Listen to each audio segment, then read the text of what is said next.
오늘 또 AI 혁명기라고 말씀을 주셨는데 결국에 제가 이거 여쭤봐야 돼요. 그럼요. 오늘 이제 얘기하면 있잖아요. 저는 눈이 튀어나옵니다. 아, 저도 지금 이렇게 빼놓을 뻔했어요. 나옵니다.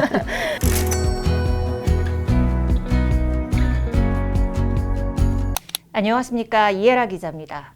삼성전자가 5만 원대를 하회하면서 삼성전자뿐만이 아니라 우리의 산업계, 특히나 이 반도체 산업에 대한 위기감이 고조가 되고 있습니다.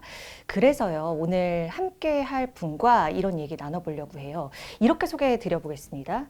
정책을 아시는데 산업도 너무 잘 아십니다. 그리고 민주당, 국민의힘, 개혁신당, 이 반도체 관련 위원장을 맡으셨는데 저는 이렇게 소개해드리려고요. 대한민국의 반도체 위원장이다. 양향자 전 의원과 함께하도록 하겠습니다. 안녕하십니까? 네, 반갑습니다. 반도체계의 그랜드슬램. 아, 그러니까요. 네, 지금은 이제 개혁신당 반도체 위원장으로 있는 양향자입니다. 네. 네. 겨울이에요. 네. 네, 추운데 더 춥게 느껴져요. 지금. 네, 네. 이 전국도 그렇고, 그렇죠. 국제 국제 정세도 그런 것 같고, 산업도 그렇고요. 어떻게 지내셨어요, 요새? 백수가 과로사 한다는 얘기 들어보셨죠? 22대 국회에는 없지만 이 원외에서 의 활동이 그 어느 때보다 좀 활발한 것 같습니다. 지난주에는 한캄 산업 포럼 참석차 캄보디아 출장을 다녀왔고, 그리고 제가 출마했던 용인갑 지역에서는 양스 세미컨덕터 아카데미, YSA 반도체 아카데미를 열고 교육 봉사를 하고 있고요. 진로 멘토링, 또 부모님들과 아이의 장래를 위한 조언을 받으러 오실 때 제가 또 조언을 해드리고, 그리고 특강, 그 전국을 돌면서 대학, 그다음 기관, 지자체 강의를 하고 있습니다. 역할은 사실 주어지는 게 아니라 만들어가는 게 굉장히 중요한데, 그런 역할을 뭐 전 21대 국회에서도 하셨고 지금은 또 지금의 위치에서 그렇게 하시고 계시는구나라는 그런 감명을 제가 좀 받았습니다. 캄보디아 가셔서는 어떤 뭐 중소기업인들 네. 뭐 이렇게 같이 좀 소통을 하신 걸로 알고 있어요. 네, 가보니까 계엄령이 여파가 거기까지 네, 계엄령이 미쳐요. 네. 계엄령 선포가 되고 탄핵안 가결이 됐어요. 가 있는 상황에서. 네. 14일이었던 네, 가시던. 네. 근데 그 여파가 바로 그 기업인들한테 미치는 것을 보고 깜짝 놀랐습니다. 그러니까 계약이 막 해지가 되고 계약 네. 어떤 그 자금 지불이 이렇게 연기가 되고 하면서 기업인들이 굉장히 어려움을 겪고 있더라고요. 그래서 야, 국가 시스템의 안정이 이렇게 중요한 일이었구나 라고 하는 것을 제가 현지에서 목도를 했습니다. 전에 저랑 한번 이야기할 때 그 말씀을 하셨어요. 반도체 같이 이렇게 중요한 국가의 흥망성쇠를 좌우하는 산업을 두고 대기업 특혜라든지 지역 소외라든지 거론을 하면서 갈라치기 하는 건 네, 이것은 매국노나 다름없다. 그렇죠. 애국자 하니까 또 이렇게 대비돼서 제가 바로 그럼요. 생각이 났는데, 그럼요. 제가 그때 그 네. 말씀 드렸죠. 대한민국에는 세 종류의 매국노가 있다. 네. 그 매자가 팔매가 아니라 대한민국의 미래를 땅에다 묻는 매국노라는 말씀 드렸는데, 제가 21대 국회에서 반도체 특별법을 발의하고 대표 발의하셨죠. 네. 예. 그 법안을 다루는데 너무나 이 한계가 보였었어요. 그러니까 네. 반대의 논리도 참 여러 가지가 있었습니다. 대기업 특혜다. 왜 대기업을 도와주는 법안을 만드느냐. 이거는 뭐 지역 소외법이다. 그러니까 자신의 국회의원분들의 어떤 표를 바라보면 사실 그 법안이 불리할 수도 있죠. 사실 대한민국의 흥망성쇠를 다루는 이 법안이기 때문에 그 법안의 내용을 정확하게 분석을 하고 이해를 해서 지지를 해줘야 되거든요. 이게 함께 대표 발의도 해줘야 되고 또 찬성도 해줘야 되는데 그 단계마다 너무 힘들었어요. 그래서 제가 그 산자위 소위에서 그 법안을 다루는데 하도 반대를 해서 당신들은 대한민국의 미래를 땅에다 묻는 매국노다. 지금 대한민국의 정치는 100% 전쟁이에요. 그러니까 한 자리를 두고 싸우는 어떤 전쟁이기 때문에 저 사람을 죽여야 내가 기회가 생긴다는 거. 그래서 이 이념 갈등, 정파 싸움 이런 것들을 지금 끝을 내지 않으면 대한민국은 굉장히 빠른 속도로 수렁으로 빠질 수밖에 없다 이런 말씀을 드리고 이제 그게 이번에 이제 트럼프 당선과 또 우리의 계엄령에 따른 국내 상황이 이제 더 가속화시키고 있는 거죠. 여전히 매국노들이 드글드글합니다. 어떻게 이거 청산할 수도 없고. 국회를 해산해야 될 것 같아요. 요새 AI가 등장을 하니까 네. 제가 느꼈는데요. AI 국회의원? 네, AI 국회의원이 아니라 AI가 나오니까 국회의원이 필요가 없어졌어요. 그래서 국회 해산을 해도 될 것 같아요. 아니 보좌관님들한테도 정말 미안한데 제가 그 AI를 쓰다 보니까 네. 원외에 있으면서도 박사 학위 한 10개쯤 가진 분을 네. 제가 함께 일하는 동료로 지금 일하고 있는 것처럼 느껴지거든요. 지금 그래서 야 이거는 완전히 세상의 패러다임이 완전히 바뀌었구나. 근데 우리가 국회를 그냥 둔다? 이거는 바꿔야 됩니다. 300명 필요 없어요. 그리고 돈 줄 필요도 없어요. AI에 $20, 예를 들면 챗GPT $20씩만 내면 일정도 다 해주고요. 그러니까 너무 놀라운 이런 AI 혁명의 시대에 국회의원들이 과거의 어떤 일의 형태를 가지고 하고 있다? 이거는 비효율의 극치인 거죠. 그러니까 제가 이준석 의원과 하고 싶은 이야기가 그거예요. 완전히 이제는 건너가자. 새로운 패러다임으로 갈 수 있는 사람은 우리밖에 없다. 개혁신당밖에 없다. 그래서 오늘 또 AI 혁명기라고 말씀을 주셨는데 결국에 제가 이거 여쭤봐야 돼요. 네. 반도체요. 그럼요. 오늘 이제 반도체 맞다 얘기하면 있잖아요. 저는 눈이 튀어나옵니다. 아 그러니까요. 저도 지금 이렇게 빼올 뻔했어요. 나옵니다. 한국 반도체 산업 네. 위기다. 네. 근데 지금 더 위기다 이렇게 얘기하거든요. 그렇죠. 왜요? 일단 총평을 들어보고 싶어요. 77년도에 PC가 처음 나와요. 그게 인터넷과 결합되면서 PC 혁명의 시대가 열립니다. 그 PC 혁명의 시대가 어떻게 해서 열렸느냐? 결국 반도체의 성능이 PC 혁명을 일으킬 수 있는 그 경지까지 반도체 성능이 간 거예요. 예. 근데 아시잖아요. 65년도에 고든 무어 박사가 무어의 법칙을 이야기했는데 네. 65년이에요. 제가 어디서 얘기 많이 무어의 하잖아요. 법칙, 네. 1년 또는 1년 8개월 적어도 2년마다 반도체 성능이 2배씩 좋아진다라는 그 무어의 법칙을 65년도 이야기를 하시는데 77년도에 드디어 PC 혁명의 시대가 열리는 그 기술의 밑바탕이 다 반도체라는 거죠. 근데 그 반도체가 새로운 혁명의 시대를 열게 하는 데는 1000배가 좋아질 때 새로운 패러다임이 열려요. 그러니까 이게 15년마다 1000배씩 좋아지는 반도체 성능으로 인해서 15년마다 새로운 시대가 열렸단 말이에요. 예. 근데 그 시대가 77년도에 PC 혁명, 그 다음에 15년도에서 92년도에 디지털 기술이 나와요. 그때 망했던 회사들은 노키아라든지 소니라든지 디지털 혁명의 시대에 대응하지 못했던 기업들은 다 도태된 거죠. 네, 도태됐고 디지털 기술에 완전히 대비를 하고 준비를 했던 그런 기업들은 다 살아났죠. 애플이라든지 구글이라든지. 근데 그게 77년도에 PC, 92년도에 디지털 기술이 전자산업과 결합을 합니다. 그래서 디지털 혁명의 시대가 열려요. 네. 그리고 플러스 15년이면 2007년 스마트폰이 나옵니다. 네. 스마트폰이 나오면서 모바일 혁명이 일어나요. 어떻게 해서 모바일 혁명이 일어나냐? 모든 기술이 스마트폰으로 다 융합이 돼 버렸어요. 근데 융합이 되면서 92년도에 스마트폰과 융합 기술과 해서 이제 모바일 혁명. 그리고 플러스 15년, 22년이잖아요. AI 혁명의 시대가 열린다고 했거든요. 근데 AI 혁명의 시대가 과연 올까? AI 혁명의 시대가 이렇게 빨리 올까라고 의심을 했던 기업이 저는 삼성이라고 봐요. 첨단 산업이 15년마다 반도체 성능이 1000배씩 좋아지기 때문에 새로운 혁명의 시대를 열 때 그 혁명의 시대를 준비하는 게 사실 반도체거든요. 그런데 일단 삼성은 여러 이슈로, 그러니까 리더십의 이슈가 있을 수 있고, 그리고 예민하게 그 더듬이를 15년 후까지 예민하게 보면서 통찰력을 갖고 뭔가 그 패러다임 시프트에 대한 어떤 기획을 해내서 그 로드맵을 잡고 지금 일이 결정이 돼야 되는데 그걸 못했던 리더십의 문제. 그리고 또 하나가 1등의 저주. 그게 뭐냐면 83년에 메모리 반도체를 시작했던 삼성이 93년에 1등을 해서 2024년 31년째 1등을 하고 있어요. 메모리 반도체 영역에서. 네. 그 메모리 반도체의 1등은 사실은 다른 산업에 영향을 넣을 수 있는 힘을 비축할 수가 없죠. 왜? 이 1등을 계속해야 되기 때문에. 1등을 30년 넘게 1등 한다는 것은 신의 경지예요. 초격차의 경지에 가야 그게 가능한 일이잖아요. 근데 삼성이 왜 뭐 HBM 하이 밴드위스 메모리 고대역폭 메모리에 뭐 대비를 못했냐 이런 말씀 참 많이 하시는데 기존의 시장도 지키기가 어렵단 말이죠. 왜? 대한민국의 인재들이 그만큼 배출되지 않아요.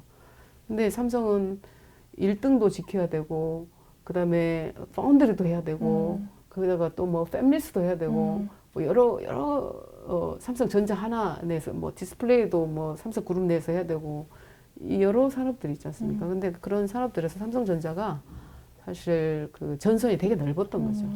그러니까 메모리 1등 전략으로 가는데 새로운 패러다임에 대한 준비가 늦었다라는 거예요. 근데 또 하나의 문제가 또 하나의 문제가 다른 글로벌 기업들은 자국에서 모든 수단을 다 동원해서 반도체를 지원을 해요. 대만도 그렇고요. 지금 일본 뭐 라피도스도 그렇고.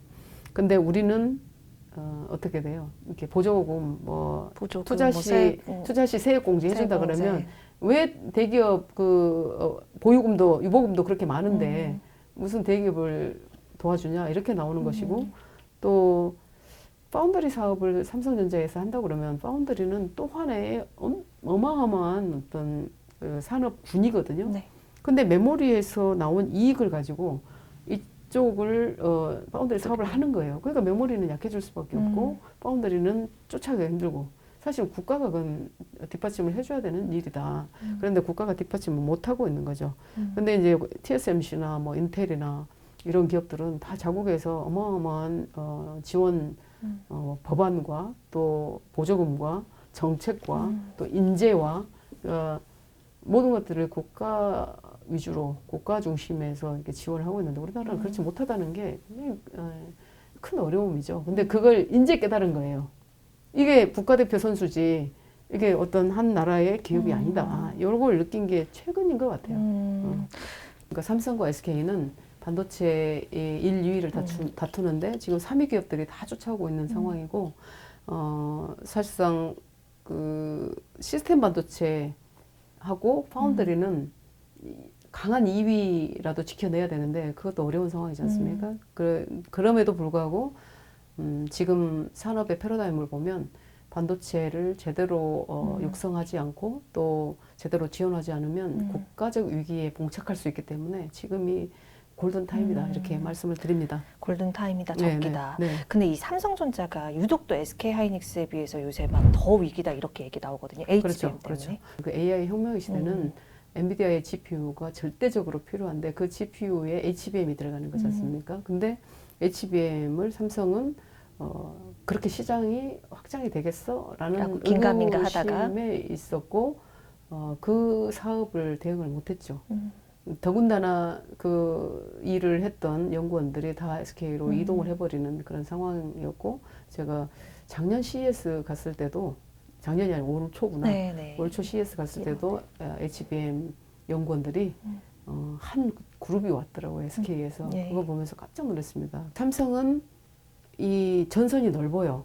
아까 말씀드렸던 것처럼 메모리 반도체도 대응을 해야 되고 그다음에 시스템 반도체도 대응을 해야 되고 파운드리 사업도 대응을 해야 되는 삼성전자 반도체만 보더라도 근데 SK하이닉스는 딱 그 D램, HBM 하나에 포커싱을 해야 되니까 아무래도 엔비디아가 필요한 모든 기술적 어떤 지원 이런 것도 그 파트너십이 강해질 수밖에 없었다고 보여집니다. 그래 갑자기 궁금해서 여쭤봤는데 삼성전자 현재라면 사시겠어요?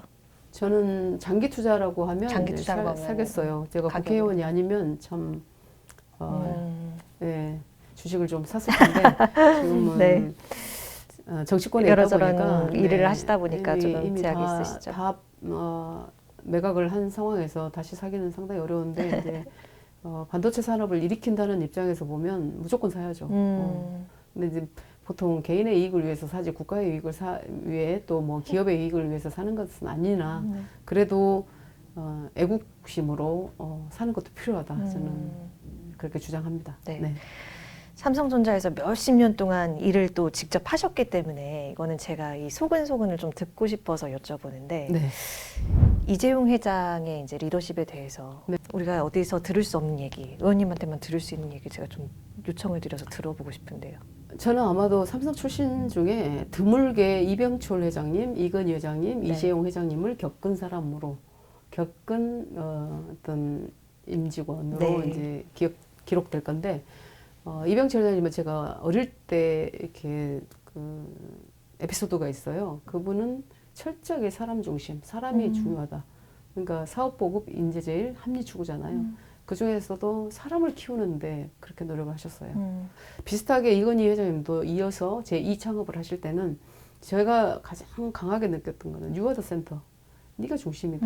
일의 중심이고 우리 회사의 중심이고 너를 중심으로서 일이 돌아가게끔 하는 그런 어떤 로열티 그리고 주인의식 그런 것을 굉장히 많이 심어주셨어요. 그러니까 저같이 저 바닥이 아닌 지하 한 10층에서 올라온 사람들도 아무리 내가 하는 일이 다른 사람 눈에는 하찮게 보일지라도 네가 그건 중심이다라는 확고한 철학을 심어주셨죠.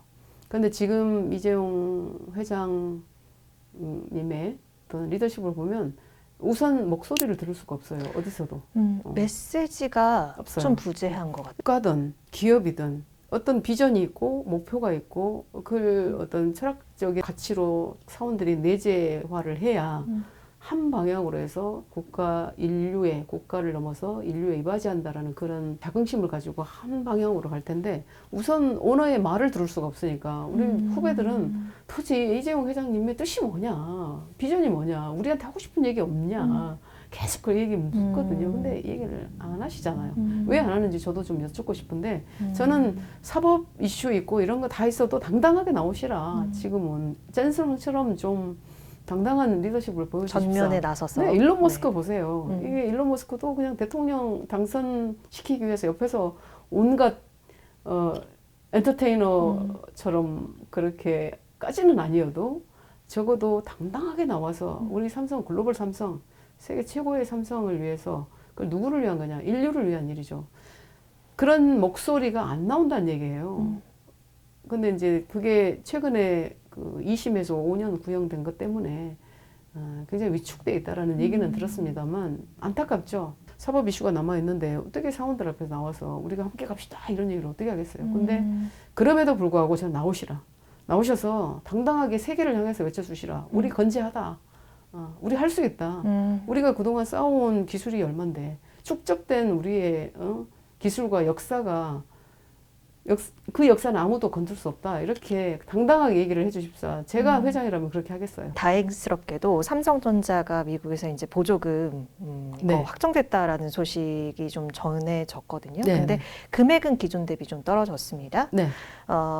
일단 뭐 확보한 부분에 대해서는 긍정적으로 당연히 해야 되는데 이 투자 금액 감소된 것보다 삭감폭이 더 컸다는 말이죠. 그래서 네. 요거를 좀 진단을 해봐야 될 것 같아요. 어떻게 보셨어요? 만리 정리 이런 얘기를 하는 것보다 항상 우리의 상황이 어떤가를 먼저 얘기를 해줘야 돼요. 우리의 기술력, 예. 우리의 어떤 그 고객의 신뢰를 어느 정도까지 우리가 받을 수 있는지 이런 게 분명해야 되거든요. 이제 그런 것을 내세우고 고객으로 하여금 삼성 제품을 쓰지 않을 수 없게 만드는 것이 가장 중요합니다. 네, 그래서 그런 보조금도 그에 따라서 저는 책정될 것이라고 보여지고 있고요. 다만 트럼프와 바이든 대통령의 다른 점은 우선 바이든 대통령은 칩스 액트법이라든지 이런 것을 당근책을 써요. 보조금도 어느 정도로 하겠다 이렇게 당근책을 쓰는데 트럼프는 철저하게 거래로 해서 채찍이에요. 그러니까 예. 당근과 채찍의 정책이 전혀 다른 정책이기 때문에 네. 지금까지와의 어떤 그 바이든 정책에 뒷받침을 하고 그 정책을 따라갔던 그런 상황을 답습하면 안 된다는 얘기예요. 철저하게 트럼피즘을 연구하고 이 채찍이 어떤 정책으로 우리한테 올 것인지를 예측을 하고 그에 대한 대비가 돼야 된다고 봐요.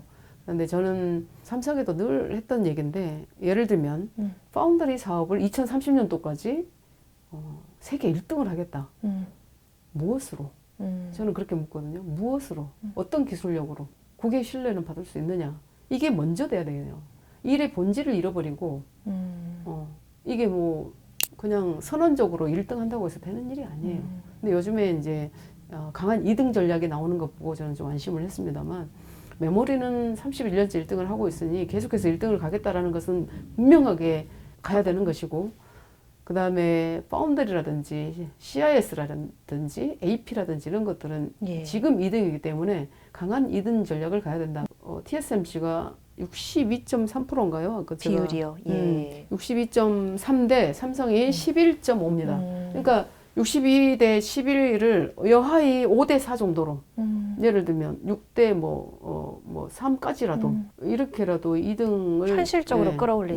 네, 강한 2등을 하면 엔비디아도 벤더 밸런싱이 있기 때문에 벤더 밸런싱이 있기 때문에 2등이 필요합니다. 그럴 때 더 기술력을 확보를 하고 더 어떤 고객의 신뢰를 얻고 그런 기틀을 마련한 다음에 네. 강한 2등 전략으로 나가자. 이런 말씀들이 이제 메시지로 나오는 거 보고 안심을 하고 있습니다. 네. 탄핵 정국, 계엄 정국 속에서 사실은 이 정치적인 리스크가 산업에 굉장히 영향을 주고 있는 것 같거든요.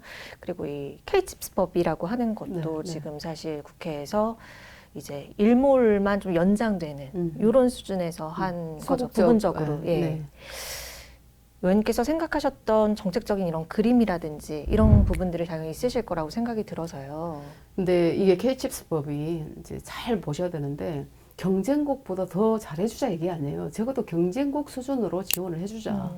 정말 기본을 좀 해주자. 이런 골자로 되어 있기 때문에 그것에 대해서 그 미국의 어떤 관세 장벽, 또 자국내 보조금 그런 것에 대비해서 우리가 좀 부족하지 않게 해줘야 그래도 같은 운동장에서 뛸 수 있는 여건이 돼야 뛸 수 있지 않겠느냐라는 거고 거기에 가장 중요한 게 52시간 근무제예요. 근데 일주일에 52시간으로 이렇게 규정을 해놔버리면 사실 TAT를 맞추는 이 첨단 산업의 업의 특성상 이게 주 52시간으로 할 수 없는 경우가 너무나 많습니다. 화이트 칼라 이그젬션이 그거예요. 화이트 칼라 이그젬션. 그다음에 그 고액 연봉을 받은 분들은 좀 예외로 해서 이 52시간제를 좀 유연하게 적용해 달라 이거지 않습니까? 이거부터 해줘야 되는 거죠. 인재의 줄이 심각하거든요. 네. 그러니까 마이크론이 이제 오늘 아침에도 뉴스에서 보면 마이크론이 아주 대놓고 와서 그러니까요. 대한민국의 인재들의 면접을 보고 이런다는 네. 거잖아요. 그리고 용인 남사 원삼을 일본에서 와서 시찰을 하고 갔다는 얘기 아니에요.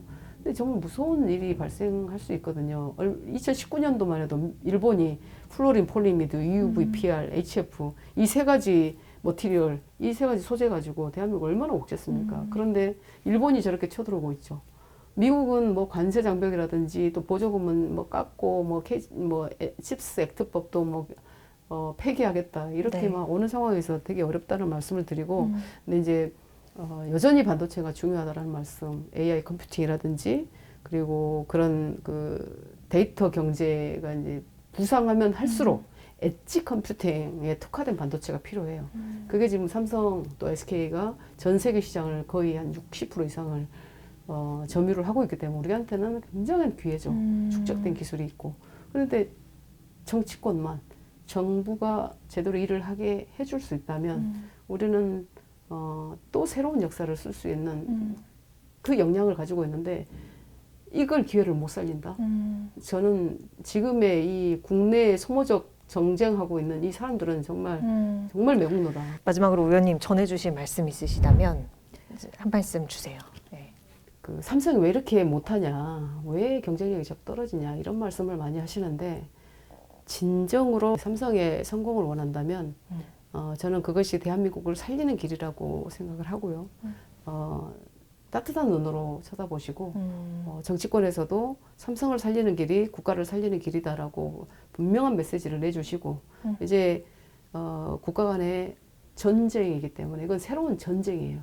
산업전쟁, 세계 제3차 대전임을 인식하셨으면 좋겠다라는 말씀을 드리고 어떤 기업이 돈을 벌고 안 벌고를 떠나서 우리 대한민국처럼 지정학적으로도 기술, 기정학적으로도 자원, 자정학적으로도 위기인 나라가 없습니다. 그럴 때 가장 패권을 우리가 행사할 수 있는 산업이 반도체 산업이기 때문에 그 반도체 산업의 패권만 메모리 파운드리 두 개를 쥐고 있다. 그러면 그 어떤 나라도 우리를 함부로 넘볼 수 없죠.